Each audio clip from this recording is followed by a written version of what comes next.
Hi welcome to hash tag you నేను మీ మనోజ్. ఏపీలో రాజకీయాలకు సినిమా రంగానికి చాలా దగ్గర సంబంధం ఉంటుంది. అది ఎప్పటి నుంచో అన్నగారు ఎన్టీఆర్ టైం నుంచి కూడా. సో 1983లో టీడీపీ ఆవిర్భావంతో తెలుగు సినీ పరిశ్రమ సైతం రాజకీయాల వైపు మళ్ళింది. ప్రతి ఎన్నికల్లోనూ సినీ పరిశ్రమ ప్రభావం చాలా గట్టిగా ఎఫెక్ట్ చూపిస్తుంది. సో కొందరు సినీ పరిశ్రమకు చెందిన వ్యక్తులు ప్రత్యక్ష రాజకీయాల్లోకి వచ్చి ఎన్నికల్లో పోటీ చేశారు కూడా, అవన్నీ మనకు తెలుసు. సో మరికొందరు పార్టీలకు తమ మద్దతు డైరెక్ట్ ఇండైరెక్ట్గా కూడా ప్రకటించారు. సో ప్రచారం కూడా చేశారు. రాజ్యసభ ఇతర నామినేటెడ్ పోస్టులు కూడా దక్కించుకున్న వారు కూడా ఉన్నారు. అయితే సినీ పరిశ్రమకు చెందిన వ్యక్తులు రాజకీయ విమర్శలకు దూరంగా ఉండేవారే, తాము ఉండే పార్టీకి ప్రచారం చేసుకునేవారు. కానీ ప్రత్యర్థి పార్టీలపై హద్దులు దాటి విమర్శలు చేయలేదు. అయితే గత 5 ఏళ్ల వైసీపీ హయాంలో చాలా మంది నటులు రాజకీయ విమర్శలు చేశారు. వారి పరిస్థితి ఇప్పుడు ఏంటి అన్నది మాత్రం ఇప్పుడు ప్రశ్నార్థకంగా మారింది. సో సినీ రంగం నుంచి రోజా అనూహ్యంగా రాజకీయాల్లోకి వచ్చారు. సుదీర్ఘకాలం టీడీపీలో కొనసాగారు. వైసీపీ ఆవిర్భావం నుంచి జగన్ వెంట అడుగులు వేశారు. సో 2014 ఎన్నికల్లో నగర్ నుంచి పోటీ చేసి గెలిచారు. 2019 ఎన్నికల్లో రెండోసారి విజయం సాధించారు. మంత్రివర్గ విస్తరణ కూడా చోటు దక్కించుకున్నారు. అయితే ఆమె మెగా కుటుంబాన్ని నిత్యం టార్గెట్ చేస్తూ వచ్చేవారు. పోర్ట్ఫోలియోల కంటే కూడా ఆవిడ ఈ పవన్ కళ్యాణ్ పర్సనల్ టార్గెట్ కూడా ఎక్కువ ఉండేది. సో అయితే ఆమెకు సినీ పరిశ్రమలో అవకాశాలు తగ్గుముఖం పట్టాయి. ఈటీవీలో కూడా వచ్చి జబర్దస్త్ జడ్జిగా వ్యవహరించేవారు.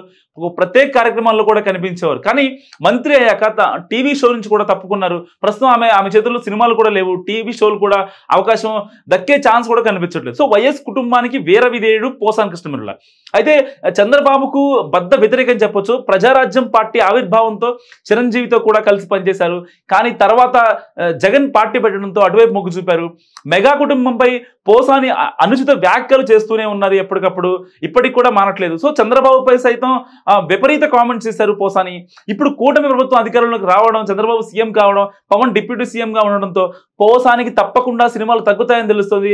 అనవసరంగా వివాదాలు కొని తెచ్చుకోవడం వల్ల నిర్మాతలు పోసానికి ఛాన్స్ ఇచ్చే పరిస్థితి కూడా ఉండదని తెలుస్తుంది. ఎందుకంటే బేసిక్గా నిర్మాతలకి కాంట్రవర్సీలు దూరంగా ఉండే యాక్టర్సే కావాలి. సో ఇంకొక కమెడీని ఎవరంటే అలీ. సో ఈయన మొదటి నుంచి కూడా వైసీపీకి సపోర్ట్ చేశారు. కానీ ఎన్నడూ రాజకీయ విమర్శలకు చేసేవారు కాదు. ప్రత్యర్థులను టార్గెట్ చేసిన సందర్భాలు కూడా చాలా తక్కువ.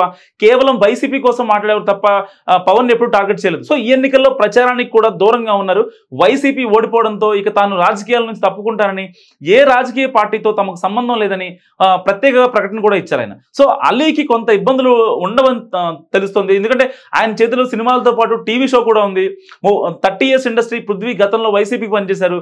కానీ ఈ ఎన్నికల్లో మాత్రం కూటమి వైపు నిలిచారు. కూటమికి మద్దతుగా ప్రచారం చేశారు. సో ఆయనకు వచ్చిన ఇబ్బందులు ఏమీ లేవు రకంగా చెప్పాలంటే. బుల్లితెర నటులు ఈసారి క్రియాశీలక పాత్ర పోషించారు.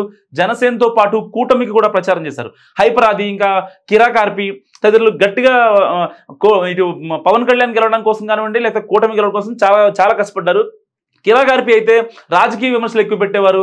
ఆయన చేసిన కామెంట్స్ విపరీతంగా వైరల్ అయ్యాయి. ఇప్పుడు కూటమి గెలిచిన తర్వాత కూడా కిరాకార్పి ఓ రేంజ్లో విమర్శలు దిగుతున్నారు. ప్రస్తుతం ఆయన బుల్లితెర ప్లాట్ఫామ్ పై లేరు. సో వ్యాపారాలు చేసుకుంటున్నారు కాబట్టి ఆయన అంత ఇబ్బంది పరిస్థితులు లేవు. సో ఆయన విమర్శల వీడియోలు సోషల్ మీడియాలో విపరీతంగా వైరల్ అవుతున్నాయి. మరోవైపు యాంకర్ శ్యామల మాత్రం అడ్డంగా బుక్ అయ్యారని చెప్పాలి. పిఠాపురంలో పవన్ ఓడిపోతున్నారని ఇవేవో కథలు కూడా అల్లుతూ వైసీపీ అనుకూల మీడియాకు ఇంటర్వ్యూలు కూడా ఇచ్చారు ఆవిడ. సో ఆమె కెరీర్కు తప్పకుండా ఇబ్బందికర పరిస్థితులు ఎదురవడం ఖాయమని చెప్పి కూడా విశ్లేషకులు అభిప్రాయపడుతున్నారు. సో మొత్తానికైతే పవన్ డిప్యూటీ సీఎం కావడంతో సినీ పరిశ్రమ సంతోషంతో ఉంది. కానీ వీళ్ళు నలుగురికి మాత్రమే ఇబ్బందికర పరిస్థితులు ఎదుర్కొంటాయని చెప్పి ఖాయంగా చెప్పొచ్చు. సో ఇది ఇవాల్టి అనాలిసిస్. చూస్తూనే ఉండండి హ్యాష్ ట్యాగ్ యూ.